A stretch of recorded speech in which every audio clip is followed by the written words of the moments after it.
You was too late. That's good. More. You did the record. Good.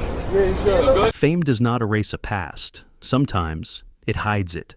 Behind platinum records, sold-out arenas, and viral hits, there are stories that never make it into lyrics. Stories buried under fame, defended by fan loyalty, and ignored for years, until they can no longer be hidden. This is not about rumors. This is not about beef or controversy.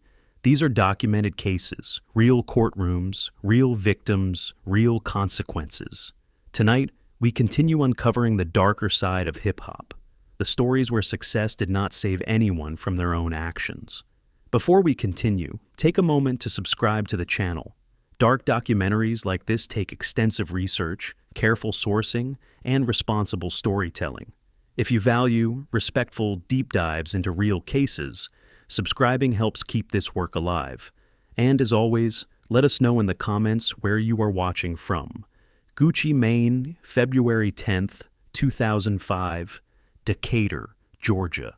The call came in just after midnight. A shooting inside a small house on Boulder Crest Road. When police arrived, they found a chaotic scene. Shell casings scattered across the floor, signs of forced entry, and the body of a man later identified as Henry Clark, dead from multiple gunshot wounds. The homeowner, Radrick Delantic Davis, was gone.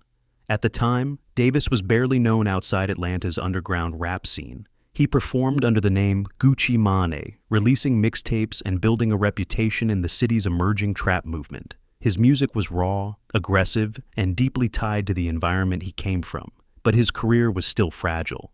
And now, he was wanted for questioning in a homicide. Hours later, Davis turned himself in. He was arrested and charged with murder.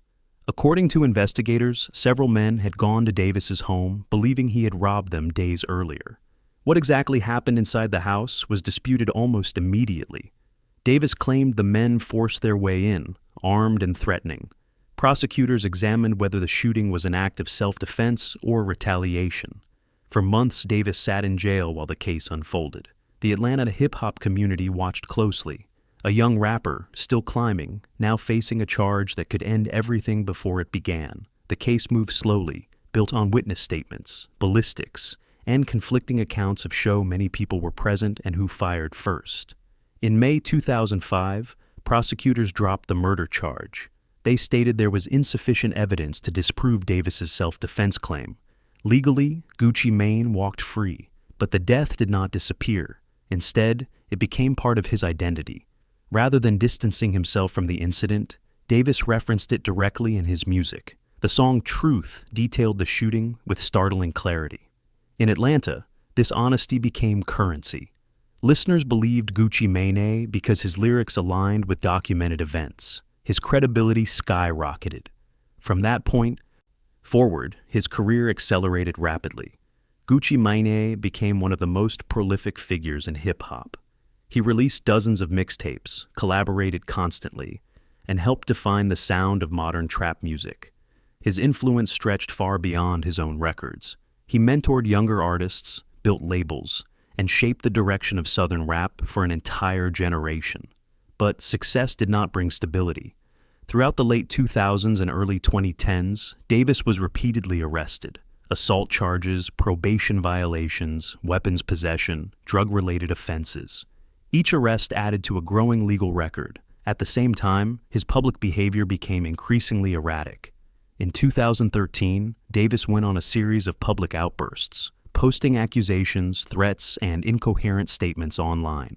Fans speculated about drug use and mental health struggles. Law enforcement took notice. The industry watched as chaos surrounded his success. In 2014, Davis was sentenced to prison after pleading guilty to possession of a firearm by a convicted felon. He received a sentence of several years and was incarcerated in federal prison. For many artists, that would have been the end. For Gucci Mane, it became a pause. When he was released in 2016, the change was dramatic. Davis returned sober, physically transformed, and publicly reflective. He spoke openly about addiction, accountability, and mental health. He resumed releasing music, but with a more controlled image and clearer focus. For fans, it felt like redemption, and legally, his record supported that narrative. No new violent charges followed. no repeat of the chaos that defined his earlier years. Gucci Mane rebuilt his career and solidified his legacy as one of trap music's foundational figures. But the early violence remained part of the story. Unlike some figures in this series, Davis was never convicted of murder. The 2005 killing was ruled self-defense, and that distinction matters. But the reality remains that a man died during an encounter involving him. That fact cannot be erased by success or transformation. Gucci Mane's case sits in a complex space. It demonstrates how self-defense rulings can be legally valid while still shaping lives permanently. It shows how violence can elevate credibility in certain corners of hip-hop culture, and it reveals how the industry often accepts chaos as authenticity, at least until it becomes impossible to manage. What separates Gucci Mane from others is what followed. Where some artists escalated, he stopped. Where others doubled down, he changed course. Prison became a breaking point rather than a trigger. Accountability arrived, not through a murder conviction, but through incarceration that forced reflection. That does not absolve the past, but it does distinguish the outcome.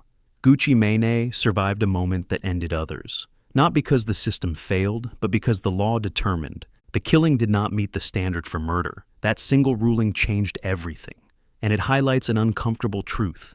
In hip-hop, the difference between legend and life sentence can rest on one legal definition, one ruling, one interpretation of intent.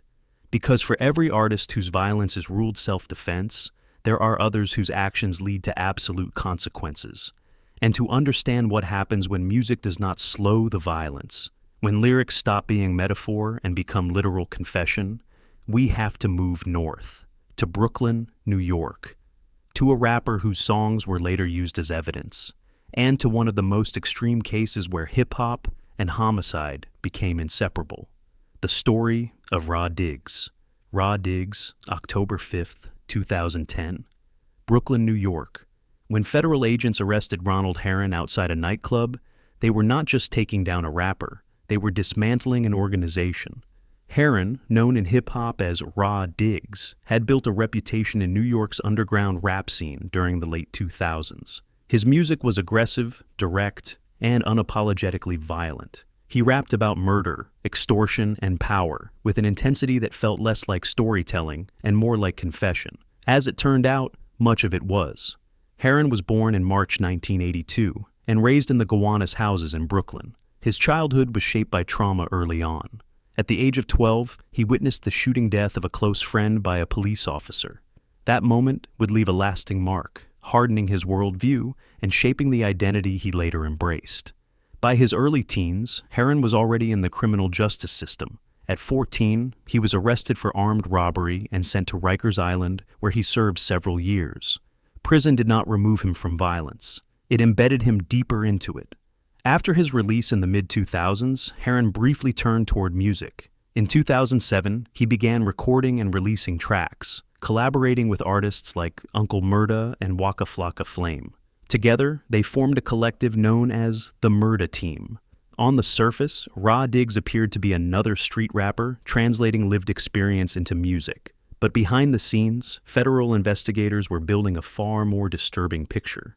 According to court records, Herron was not simply rapping about violence. He was leading it. Herron was identified as the leader of a Bloods-affiliated gang known as the Murderous Mad Dogs. The organization controlled parts of Brooklyn, particularly the Gowanus and Wyckoff housing complexes.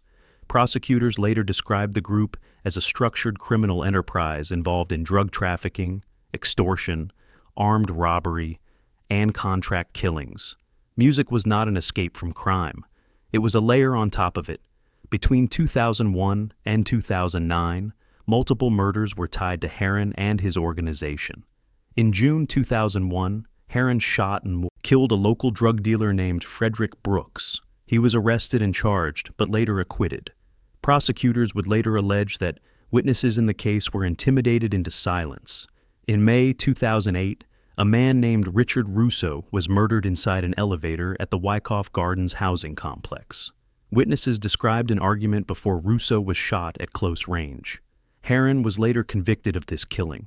In 2009, Heron chased down and murdered a rival drug dealer named Victor Zapata, killing him in the courtyard of the same housing complex. The pattern was unmistakable: control through fear, enforcement through execution.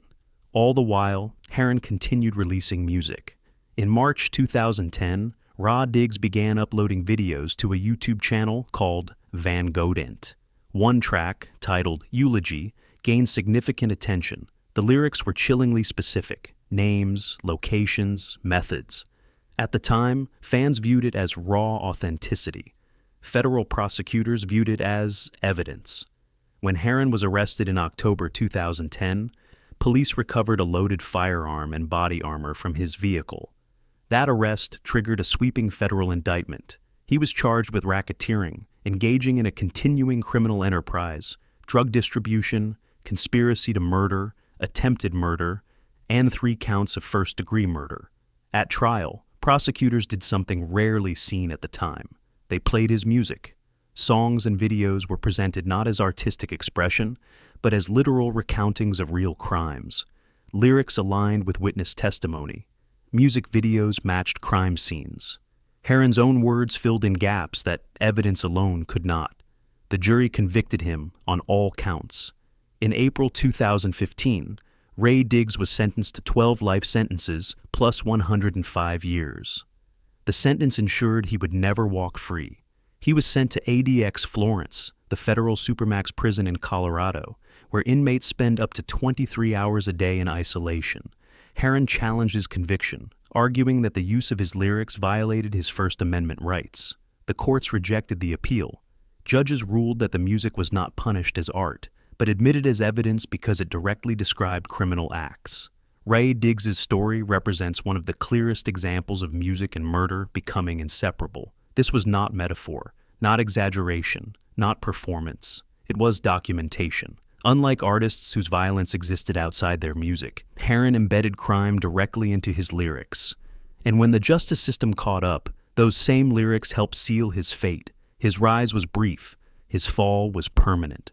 Today, Raw Diggs remains incarcerated, largely forgotten outside true crime circles, and legal discussions about rap lyrics as evidence. His music still exists online, frozen in time as a record of actions that cost multiple lives. His case marks an extreme endpoint, the moment where authenticity becomes confession, where art stops being protected because it is no longer symbolic, and it forces a final comparison. Because while Raw Diggs used music to document crimes already committed, other artists used music to narrate violence they were still living inside. Which brings the story full circle, back to Chicago, back to drill music, back to a young rapper whose lyrics felt real because they were unfolding in real time. August 2014, Chicago, Illinois. Long before the world knew him as King Von, David Daquan Bennett was already a familiar name on Chicago's South Side. He grew up in Parkway Gardens, widely known as O Block, a housing complex shaped by poverty, territorial disputes, and an almost constant police presence. Violence was not something he later adopted for music. It was part of the environment that raised him. Bennett's childhood was marked by instability. His father was frequently incarcerated and was later killed when Von was still young, an event that would leave a lasting impact on him. By his early teenage years, Bennett had already begun encountering the criminal justice system. At 16 years old, he was arrested for armed robbery and sent to juvenile detention. While incarcerated, he earned his GED, but release did not mean a clean break from the streets. In July 2014, Bennett was arrested and charged with first-degree murder and 2 counts of attempted murder in connection with a shooting that left 1 man dead and 2 others seriously wounded. The charges were severe. He was denied bail and spent more than 3 years in Cook County Jail, awaiting trial. During those years behind bars, Bennett's reputation grew, not as a musician, but as someone deeply tied to real street conflicts. Within Chicago's drill scene, his name circulated long before his music ever did. He was known as someone who had survived serious charges, someone whose life already mirrored the stories later heard in his songs. In December 2017, after years of legal proceedings, Bennett was acquitted. The jury found insufficient evidence to convict him. Legally, he was free. Socially, his profile only expanded. Following his release, Bennett began pursuing music seriously under the name King Von. He signed with fellow Chicago rapper Lil Durk's Only the Family label, a move that quickly placed him in the national spotlight. His early releases stood out immediately. Unlike many artists, King Von's lyrics were unusually specific. His storytelling felt less like fiction and more like first-hand testimony. Songs such as Crazy Story depicted robberies, shootings, and betrayals with striking detail. Fans praised his authenticity. Critics noted that many of his narratives closely resembled real police reports and known street incidents. For listeners, that realism became part of his appeal. King Von's rise was fast. His music gained millions of views, charted on Billboard, and brought him commercial success in a short period of time. Yet despite this upward trajectory, he remained closely connected to the same environment that had shaped his earlier life. Law enforcement records and publicly available court documents showed that Bennett continued to be associated with ongoing street conflicts tied to Chicago gangs. While he was not convicted of additional violent crimes after his acquittal, his name repeatedly appeared in investigative contexts, interviews, and intelligence reports. His lifestyle, associates, and movements remained under scrutiny. As his fame grew, so did the contrast between his success and the world he still occupied. Touring, recording, and charting records existed alongside unresolved disputes that followed him across state lines. November 6, 2020. Atlanta, Georgia. King Von was in Atlanta while on tour. That night, an altercation broke out outside a hookah lounge. According to surveillance footage and police reports, what began as a physical confrontation quickly escalated. Multiple individuals became involved. Firearms were drawn. Gunfire erupted in the parking lot. King Von was struck multiple times. He was transported to a nearby hospital, where he was pronounced dead. He was 26 years old. The investigation determined that the shooting was not random. Authorities concluded that the incident stemmed from long-standing tensions connected to earlier conflicts. These disputes had followed Bennett far beyond Chicago, proving that physical distance did not mean safety.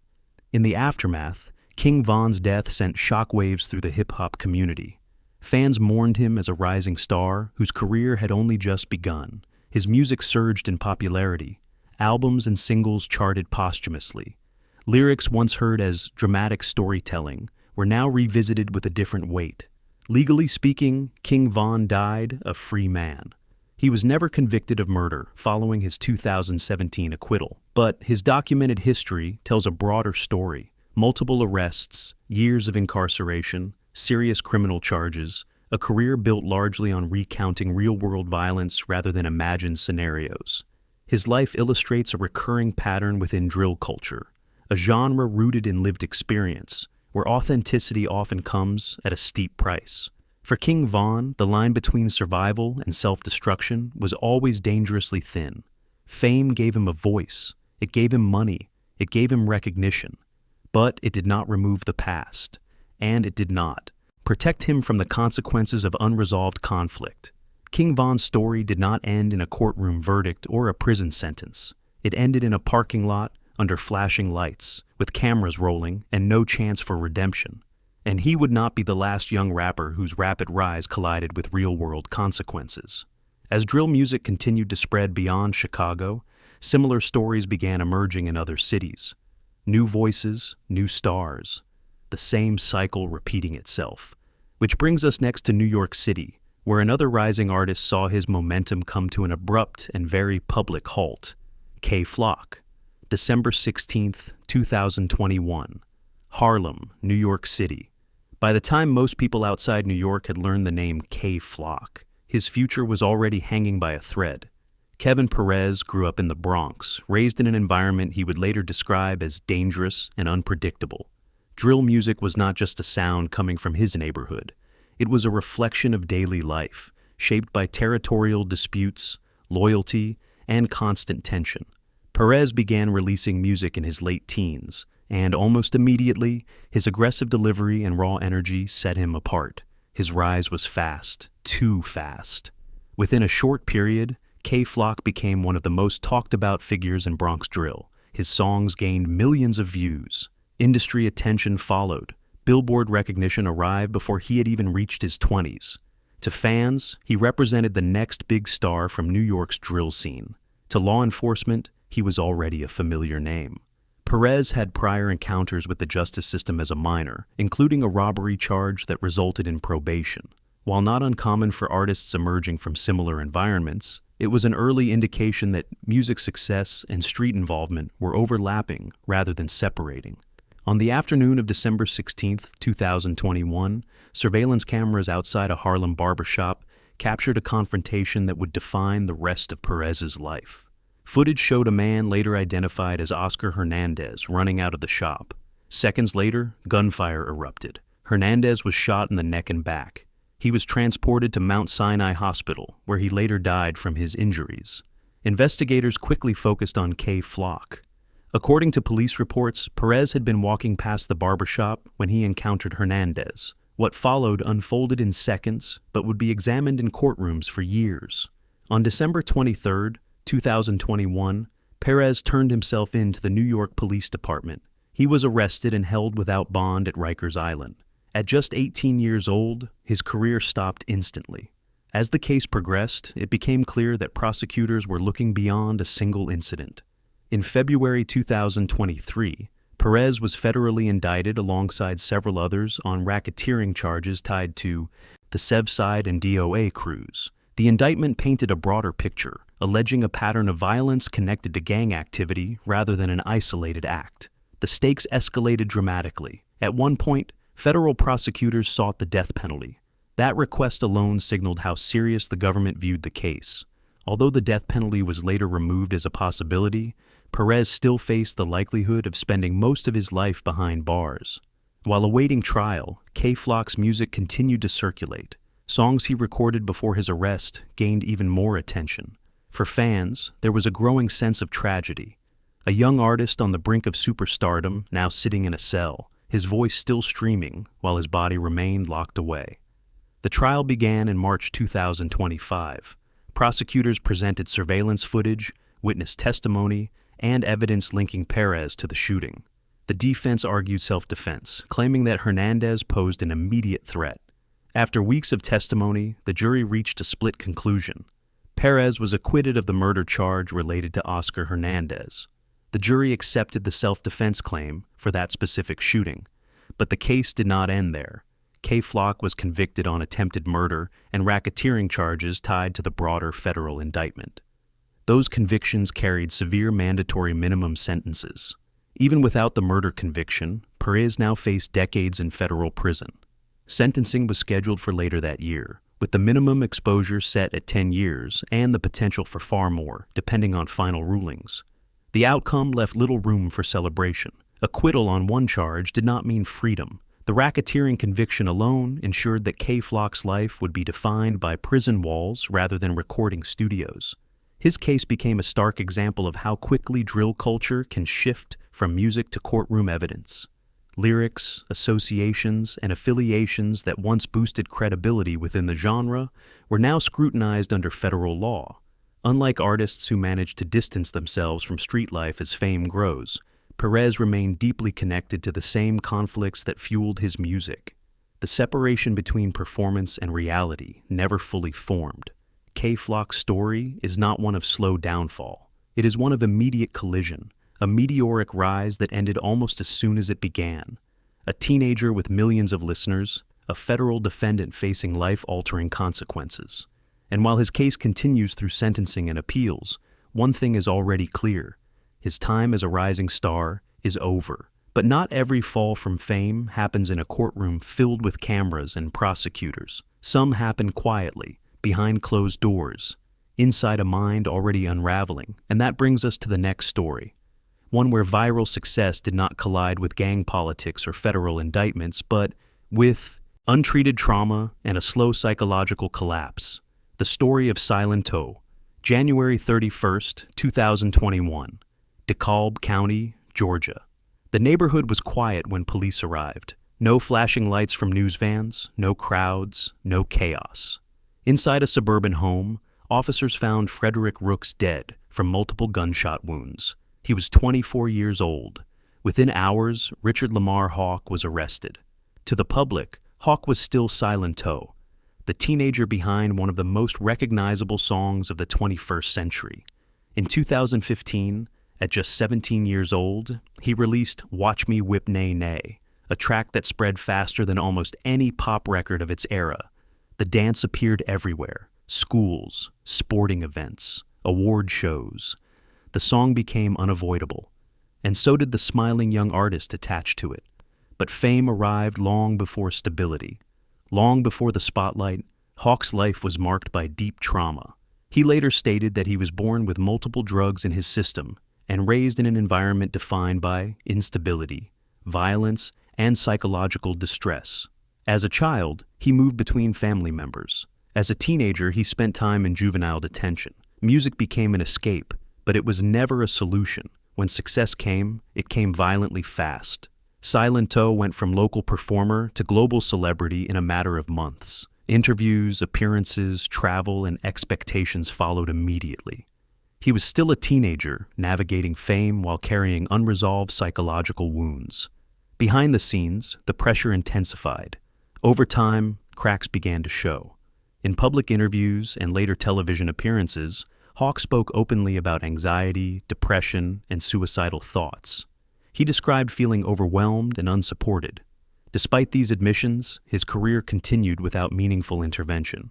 Between 2019 and 2020, Hawk was arrested multiple times across different states. Incidents included domestic disturbances, reckless behavior, and weapons-related charges. Police reports repeatedly noted emotional distress and erratic conduct. Each arrest was treated as an isolated event. Together, they painted a clear pattern of psychological decline. Still, the public image remained frozen. To fans, Silento was still the upbeat teenager associated with a viral dance. His earlier success overshadowed the visible warning signs. As attention faded, isolation increased. By the time January 31st, 2021 arrived, Hawk's life had already unraveled. According to investigators, Hawk drove to his cousin Frederick Rook's home in DeKalb County. What occurred inside the house has never been fully detailed publicly, but the outcome was indisputable.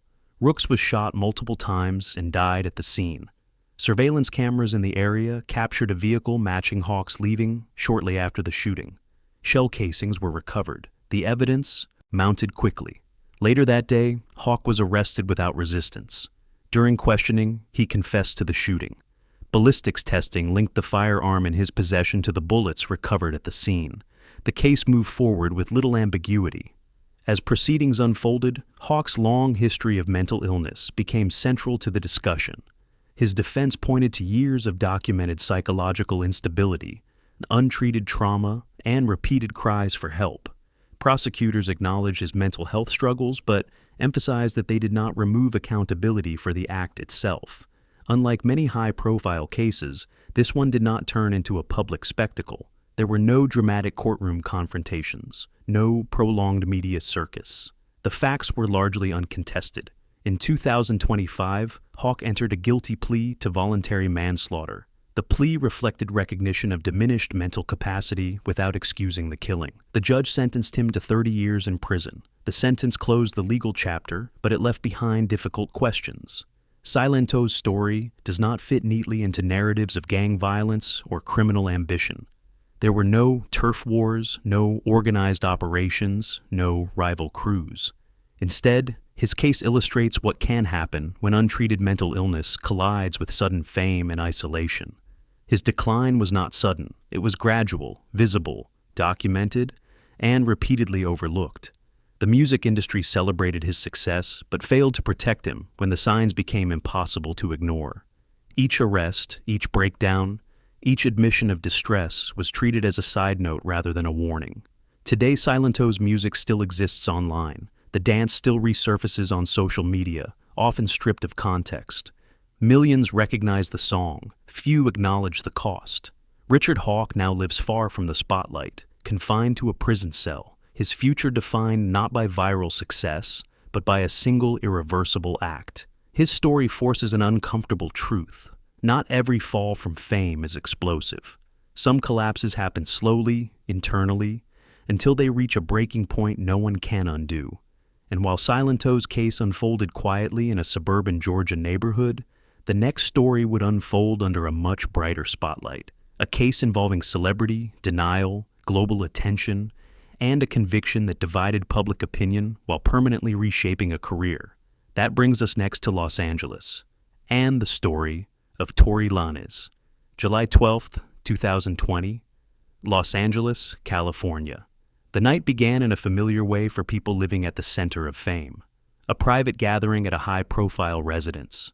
Music playing behind guarded gates, luxury vehicles arriving and leaving without attention. For those inside, it was just another night surrounded by influence, wealth, and access. By the early morning hours, it would become one of the most scrutinized incidents in modern hip-hop history. Daystar Peterson, known professionally as Tory Lanez, was not an up-and-coming artist at the time. He was already established. Years of independent releases, charting projects, and industry relationships had earned him international recognition. His career was stable. His platform was large. His future appeared secure. That night, after leaving a party hosted by Kylie Jenner, Lanez was riding in an SUV alongside rapper Megan Thee Stallion and another individual. According to testimony, an argument broke out inside the vehicle. The dispute escalated as emotions rose and alcohol had already been consumed. At some point, the SUV stopped on a residential street in the Hollywood Hills. What happened next shattered any illusion that the incident would quietly disappear. Gunfire erupted. Megan Thee Stallion was struck in both feet. She later described the pain, confusion, and fear that followed as she exited the vehicle bleeding. Police were called to the scene after reports of gunshots. Officers recovered a firearm nearby, but no immediate arrest was made. In the hours and days that followed, details remained unclear. Megan was treated at a hospital for gunshot wounds, but publicly said little at first. Online speculation filled the silence. Rumors circulated faster than verified facts. Then Megan spoke. She publicly stated that Tory Lanez had shot her during the argument, claiming that he fired the weapon while telling her to dance. The allegation sent shockwaves through the music industry. A famous rapper accusing another of a violent felony challenged deeply ingrained patterns of denial and loyalty within celebrity culture. Lanez denied the accusation. What followed was not just a criminal case, but a cultural conflict. Social media became a battleground. Fans, influencers, and even fellow artists debated Megan's credibility. Conspiracy theories spread. Misogynoir shaped much of the online response, placing the burden of proof squarely on the victim rather than the accused. Despite the noise, the legal process moved forward. In October 2020, prosecutors charged Lanez with multiple felony counts, including assault with a semi-automatic firearm and carrying a loaded, unregistered weapon. The state alleged that Lanez intentionally fired the gun, causing Megan's injuries. As the case progressed, evidence accumulated. Medical records confirmed gunshot wounds. Text messages from the night in question were introduced. Forensic analysis included gunshot residue testing. Witness testimony placed Lanez at the center of the confrontation. The trial began amid intense public attention. Megan Thee Stallion testified under oath, recounting the incident in detail. She described the argument, the gunfire, and the immediate aftermath. She also spoke about the pressure she felt to remain silent, fearing retaliation and public backlash. Lanez did not testify. The defense attempted to undermine the prosecution's case by questioning inconsistencies and credibility. They argued alternate explanations and suggested uncertainty, but the evidence remained focused, methodical, and cumulative. In December 2022, the jury reached a verdict. Tory Lanez was found guilty on all counts. The courtroom reaction was subdued. The broader impact was not. The conviction marked a rare moment of accountability in an industry where fame often blurs consequences. It also validated Megan's testimony after years of public doubt.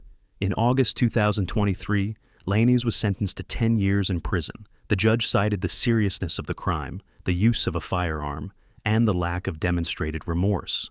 The sentence effectively ended Lanez's career as it once existed. Tours stopped, industry relationships dissolved, silence replaced visibility. Appeals followed, as expected. Lanez's legal team argued procedural errors and sought to overturn the conviction. In November 2025, an appellate court rejected the appeal. The conviction stood. The sentence remained unchanged. While incarcerated, Laney's was involved in a stabbing incident inside prison, sustaining multiple injuries. He survived and later recovered, but the event underscored the reality of his new life. Fame no longer offered protection. Unlike cases rooted in gang rivalries or street conflicts, Tory Lanez's story unfolded entirely within the world of celebrity. Access, ego, alcohol, a firearm. None of it required desperation. None of it required survival. It required only a moment of reckless control. What made this case especially significant was not just the verdict, but the broader implications. It forced a conversation about how victims are treated when the accused is powerful. It exposed how quickly loyalty can become denial. And it demonstrated that celebrity does not place someone above the law. For Lanez, the consequences were final. His music still streams. His name still circulates. But the man himself is confined to a cell, his future permanently altered by one night of irreversible decisions. This was not a slow descent into criminality. It was a rupture, a moment where anger and access collided, leaving permanent damage behind. Tory Lanez's conviction marked a rare moment where celebrity, power, and denial finally collided with accountability. A public case, watched by millions, decided in open court. But not every fall from fame happens under bright lights or global debate. Some cases unfold quietly, over years, behind closed doors. And sometimes, the crimes are not a single moment of violence, but a system built slowly, deliberately, and hidden behind success. That brings us next to Atlanta, Georgia, and the story of Calf Out. By the time K.O. Out's name began circulating in courtrooms instead of playlists, his rise in hip-hop already felt like a distant memory. John Michael Hakeem Gibson was born in August 1990 and grew up in Georgia before settling into Atlanta's music scene. Like many artists chasing success in the early 2010s, he relied heavily on social media, local buzz, and a carefully crafted image. In 2011, that strategy paid off. His breakout single, Cashin' Out, exploded in popularity. The song charted nationally, reached platinum status, and turned Gibson into a recognizable name almost overnight. Major labels took interest. Music videos followed. Industry doors opened. To the public, K-Waspash Out appeared to be another example of rapid success built from hustle and timing. But while his music career gained traction, prosecutors would later argue that something far darker was developing behind the scenes. According to investigators, Gibson was not merely living a reckless lifestyle alongside fame. They alleged he was constructing a criminal operation that ran parallel to his public persona, one that depended heavily on control, coercion, and his status as a rising artist. Between approximately 2015 and 2022, authorities claim Gibson used his celebrity, money, and access to lure women into exploitative situations. Prosecutors stated that victims were often initially approached through social media or personal connections, promised financial support, romantic relationships, or opportunities linked to his music career. Once involved, the situation allegedly changed. Court testimony described patterns of intimidation, physical violence, sexual assault, and psychological manipulation. According to survivors, attempts to leave were met with threats, punishment, or isolation. Prosecutors emphasized that consent was systematically removed through fear and control.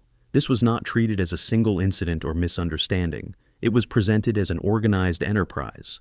In 2022, Gibson was arrested after a lengthy investigation by Atlanta authorities. The charges were extensive and severe. Prosecutors accused him of racketeering, sex trafficking, rape, aggravated sodomy, pimping, battery, and illegal weapons possession.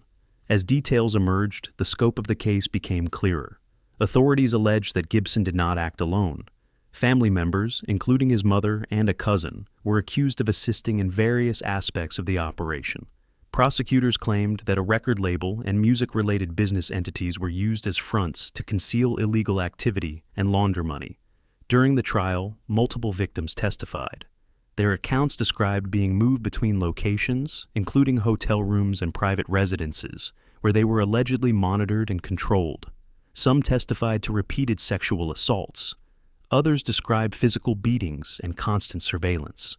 The testimonies painted a picture of long-term exploitation rather than isolated abuse. Prosecutors introduced digital evidence, including messages, financial records, and social media communications, to support the allegations. Witness statements and corroborating documentation reinforced the narrative of an organized and sustained criminal operation. The defense argued that the relationships were consensual and that the allegations were exaggerated or false. Gibson himself maintained his innocence, claiming the women were adults who participated willingly. The jury did not agree. In July 2025, after reviewing the evidence and testimony, the jury returned guilty verdicts on multiple counts. Gibson was convicted of racketeering, sex trafficking, rape, forcible sodomy, and weapons offenses. The sentence reflected the gravity of those convictions. K. Adolfo Schout was sentenced to life imprisonment without the possibility of parole, plus an additional 70 years. The courtroom reaction was subdued. There were no dramatic outbursts, no shocked silence. The weight of the verdict spoke for itself. Unlike other cases involving artists, this one did not ignite widespread public debate. The details were too severe, the evidence too extensive, the number of victims too significant. Within the music industry, the response was largely silence. Schout's music quietly disappeared from rotation. Collaborations stopped being mentioned. His name faded from public conversation almost immediately. His case stands apart from many others in this series because of its structure. This was not a moment of rage, not a split-second decision. Prosecutors described years of calculated behavior built on manipulation and fear. Fame, they argued, was not incidental. It was essential. It provided access. It provided trust. It provided silence. The court's rejection of the consent defense sent a clear message. When power is used to control, coerce, and exploit, consent cannot exist. Celebrity does not absolve responsibility. Success does not excuse abuse. Today, John Michael Hakeem Gibson is serving a sentence that ensures he will never return to public life. His story is no longer one of ambition or opportunity, but of consequences that arrived too late for his victims. Schout's fall serves as a reminder that not every threat is visible. Some operate quietly, shielded by popularity and ignored until the damage becomes impossible to deny. And while this case represents one of the most extreme outcomes in modern hip-hop, it is not the final story. Because some artists continued to thrive for years despite repeated violence, controversy, and warning signs that were overlooked or defended. And to understand how long the industry can ignore those signs, we have to look next at an artist whose career survived multiple violent incidents long before accountability ever entered the conversation. November 5, 2018, Huntersville, North Carolina. The shooting happened inside a Walmart. Jonathan Lindale Kirk, later known worldwide as DaBaby, was not yet a superstar. He was still building momentum, still moving between local performances and small industry opportunities. That night, Kirk was shopping with his family when an altercation broke out between him and another man inside the store. According to police reports, the argument escalated quickly. Surveillance footage showed a confrontation, movement through the aisles, and then gunfire. 19-year-old Jalen Craig was struck and killed. Kirk remained at the scene. He told investigators that he feared for his life and the safety of his family. He claimed the shooting was an act of self-defense. Authorities launched an investigation. Witness statements were gathered. Surveillance footage was reviewed. Months later, prosecutors announced their decision. DaBaby would not face charges. The shooting was ruled justified under North Carolina's self-defense laws. Legally, the case was closed. Publicly, it became part of his mythology. Within months, DaBaby's career exploded. His debut studio album gained traction. His single, Suge, climbed the charts. By 2019, he was one of the most visible new faces in hip-hop. His aggressive delivery, raw confidence, and confrontational persona became central to his appeal. But the Walmart shooting never disappeared. It followed him into interviews, headlines, and public debate.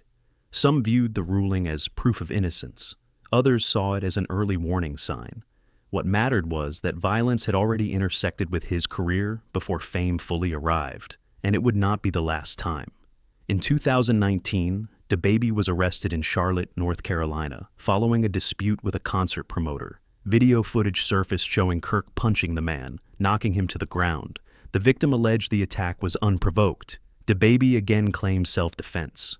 The case was later dismissed after the victim failed to appear in court. Once again, there were no legal consequences. Later that same year, DaBaby was involved in another incident in Los Angeles. This time, it occurred at a hotel, where video footage showed him striking a hotel employee during an argument. The employee suffered injuries. DaBaby was charged with misdemeanor battery. The charge was later dropped following a settlement. Each incident followed a familiar pattern: physical confrontation, public footage, legal dismissal, career uninterrupted. As his fame grew, so did the frequency of controversy. Violence became something that hovered just beneath his public image, often framed as toughness or authenticity rather than danger. By 2020, DaBaby was at the peak of his success. His albums topped the Billboard charts. He collaborated with some of the biggest names in music. Commercial success insulated him from scrutiny that might have ended another artist's career. Then came July 25th, 2021, Miami Gardens, Florida. During a performance at the Rolling Loud Festival, DaBaby made comments from the stage about HIV, AIDS, and sexuality that were widely condemned as homophobic and harmful. The backlash was immediate and severe. Major music festivals removed him from their lineups. Corporate brands cut ties. Radio stations pulled his music.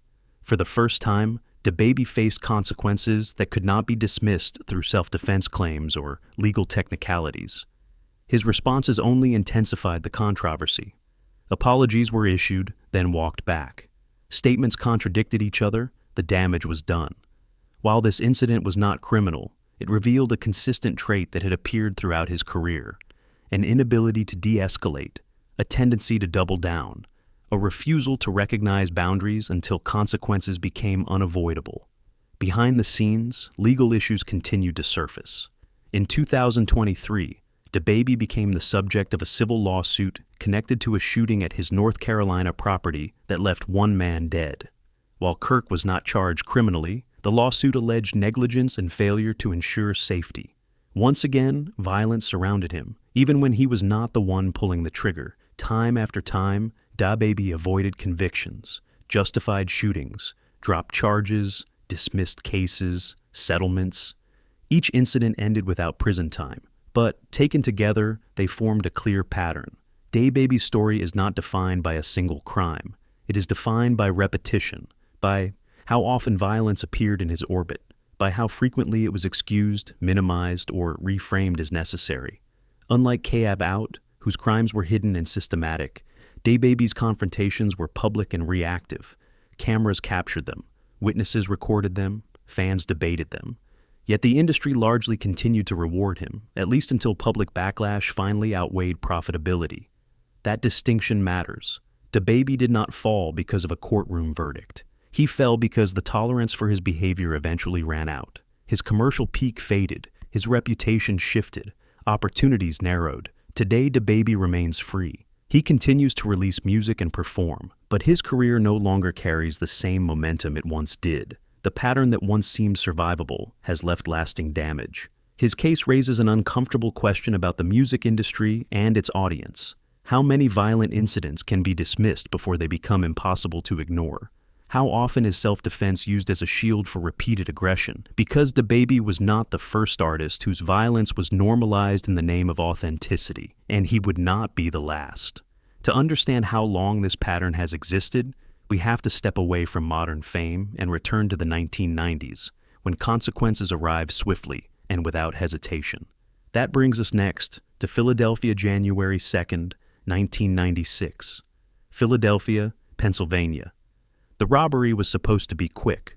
Warren Sabir McGlone, known in hip-hop as Steady B, was not a struggling teenager chasing fame. By the mid-1990s, he was already an established name in Philadelphia rap.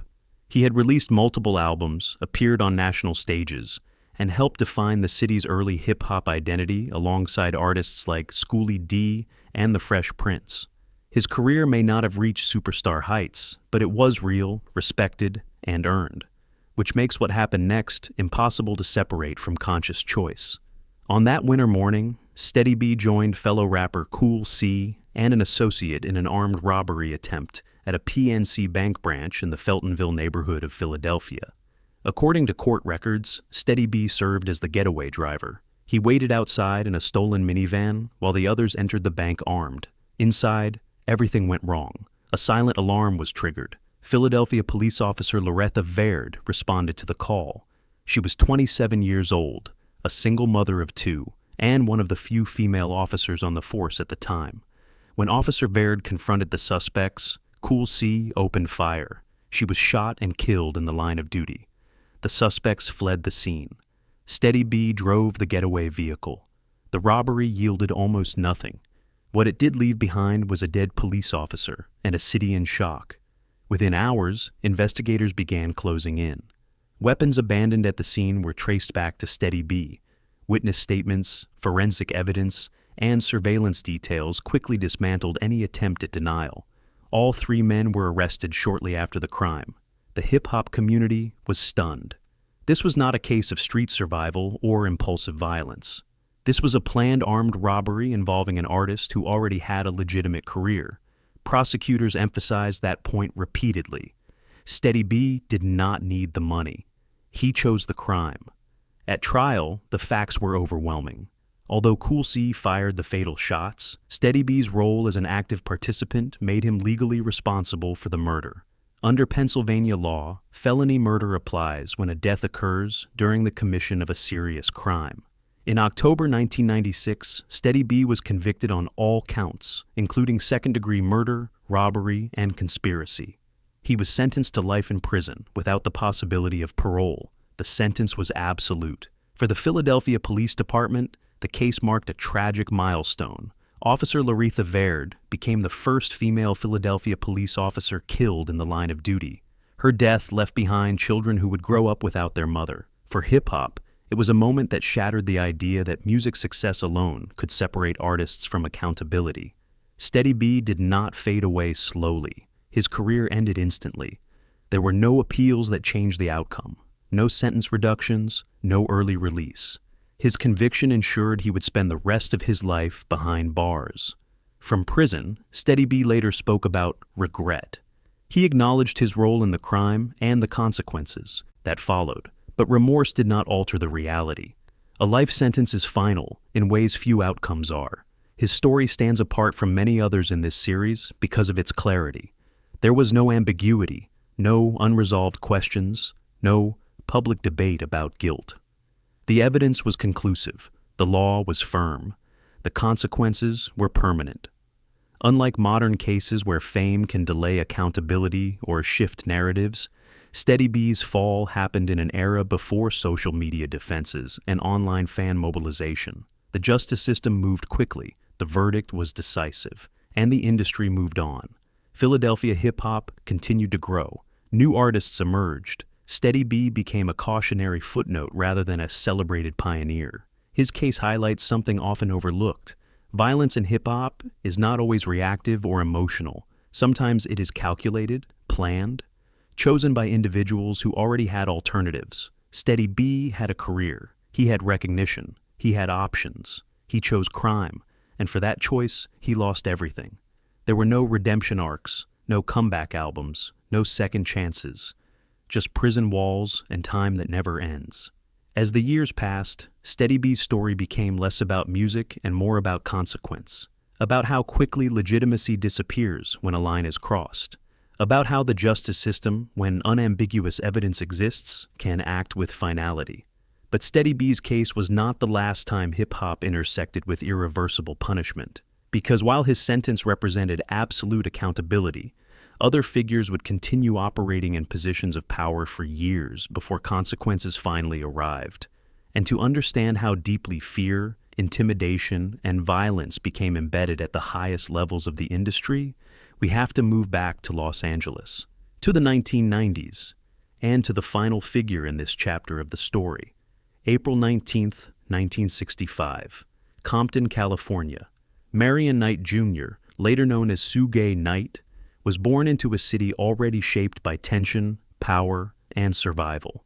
Long before his name became synonymous with fear in the music industry, Knight understood how authority worked on the streets. Size mattered, presence mattered, and reputation, once established, could do more than contracts ever could.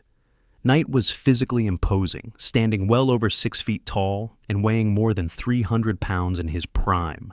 He played football in high school and briefly attended college on an athletic scholarship. But his future would not be defined by sports. It would be shaped behind the scenes of an industry that was just beginning to understand how valuable hip-hop could become. By the early 1990s, Knight had positioned himself as a power broker. He was not a producer in the traditional sense, nor a musician. He was an enforcer, someone who made things happen when negotiations stalled. Multiple industry figures later described Knight as volatile, intimidating, and willing to use violence or the threat of it to achieve his goals. In 1991, Suge Knight co-founded Death Row Records alongside Dr. Dre. The label quickly became the most dominant force in West Coast hip-hop. Dr. Dre's album, The Chronic, redefined the sound of the genre. Snoop Dogg emerged as a cultural phenomenon. Later, Tupac Shakur became the face of Death Row and one of the most influential artists of all time. But behind the success was fear. Former Death Row employees, artists, and associates later described an environment ruled through intimidation. Contracts were allegedly enforced through threats. Disputes were settled physically rather than legally. Artists were pressured to stay loyal, not through opportunity, but through fear of consequences. These accounts did not come from rumors alone. They appeared in sworn testimony, lawsuits, police reports, and later interviews. Suge Knight cultivated an image where confrontation was expected and violence was normalized. His physical presence alone was often enough to silence opposition. Within the industry, challenging Knight was widely considered dangerous. As Death Row's dominance grew, so did the violence surrounding it. The rivalry between East Coast and West Coast hip-hop escalated beyond music. Personal conflicts became public threats, and Knight often stood at the center, amplifying tension rather than defusing it. On September 7, 1996, Las Vegas, Nevada. Earlier that night, Suge Knight and Tupac Shakur were involved in a physical assault on Orlando Anderson inside the MGM Grand Hotel. Surveillance footage later confirmed the attack. Hours later, Knight was driving a BMW with Tupac in the passenger seat along Flamingo Road. At a stoplight, gunfire erupted. Tupac Shakur was shot multiple times. Suge Knight was grazed by glass fragments but survived. Tupac was rushed to the hospital and died 6 days later. The murder was never solved, but the impact was irreversible. Death Row Records began to collapse. Lawsuits mounted, artists left. Dr. Dre departed, later stating that the label had become too dangerous. Snoop Dogg distanced himself. The empire Knight built through fear began to erode under its own weight. Knight's legal troubles intensified. Throughout the late 1990s and 2000s, he was repeatedly arrested for assault, parole violations, and weapons offenses. Witnesses described violent outbursts that matched his reputation. Each arrest chipped away at his power, but none fully stopped him. For years, Knight avoided consequences that matched his behavior. Influence, intimidation, and legal maneuvering kept him free. Until January 29, 2015. Compton, California. Outside a burger restaurant, Suge Knight was involved in an altercation related to the filming of a biopic about NWA. According to court records, Knight got into a confrontation with 2 men in a parking lot. Moments later, he entered his pickup truck. He accelerated. The truck struck both men. One survived. The other, Terry Carter, died from his injuries. Knight fled the scene. Days later, he was arrested and charged with murder. Initially, Knight claimed self-defense, stating he feared for his life. But surveillance footage contradicted that claim, showing him driving directly into the men and then fleeing. The case marked a turning point. After years of delays, legal strategy, and declining health, Knight reached a plea agreement. In 2018, he pleaded no contest to voluntary manslaughter. He was sentenced to 28 years in prison. The sentence effectively ensured Suge Knight would spend the rest of his life behind bars. For the first time, the fear he once wielded offered no protection. Suge Knight's story is not about a single crime. It is about a pattern that spanned decades, violence used as leverage, intimidation mistaken for leadership, power enforced through fear rather than respect. Unlike artists whose crimes were hidden or impulsive, Knight operated openly. He normalized violence at the executive level. His influence shaped careers, rivalries, and environments where fear replaced accountability.